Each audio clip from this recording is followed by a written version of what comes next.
Time is gold. An inch of time is worth an inch of gold, yet you can't buy an inch of time at an inch of gold. Once, I attended a seminar where the instructor was lecturing on time. At one point he said, "Okay, time for a quiz." He reached under the table and pulled out a wide-mouthed gallon jar. He set it on the table next to a platter with some fist-sized rocks on it. "How many of these rocks do you think we can get in the jar?" he asked. After we made our guess, he said, "Okay, let's find out." He set one rock in the jar, then another, then another. I don't remember how many he got in, but he got the jar full. Then he asked, "Is this jar full?" Everyone looked at the rocks and said, "Yes." The trainer said, "Ah!" He reached under the table and pulled out a bucket of gravel. Then he dumped some gravel in and shook the jar, and the gravel went in all the little spaces left by the big rocks. Thereafter he grinned and said once more, "Is the jar full?"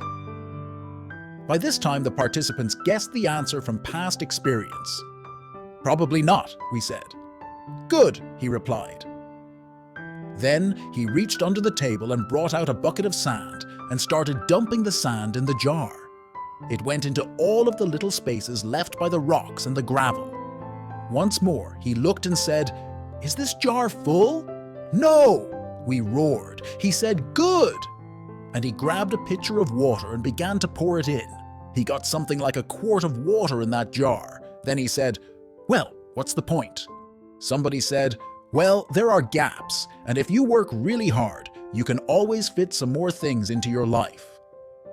"No," he said, "that's not really the point. The point is this: put the big rocks in first."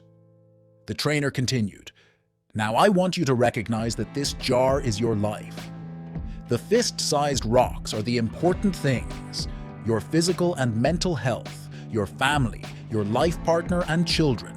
Anything that is so important to you that if it were lost, it will make a big impact on your life and you would be nearly destroyed. The gravels are the other things in life that matter, but lesser than the above ones. The gravels represent things like your career, job, house, friends, social connections, or car. The sand is everything else, the other small stuff in life. If you put the sand or the pebbles into the jar first, there is no room for the rocks. That's why I said, the point is, put the big rocks in first."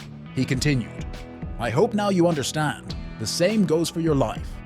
If you spend all your energy and time on the lesser important small stuff and materialistic things, you will never have space for the things that are truly most important. Pay attention to the things that are important in your life and spend time on the important." It was great food for thought for all the participants. It changed my approach towards managing time in life.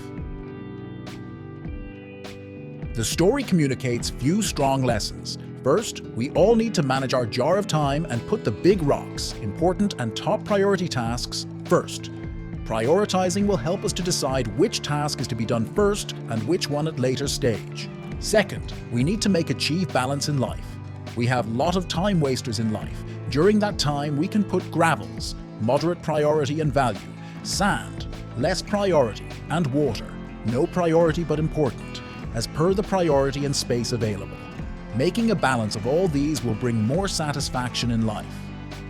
You just can't keep focus excessively on one thing and then completely neglect the other ones. Time is gold. It's precious. Spend it wisely and stop wasting time on unimportant things. Focus on the rocks, stop wasting time,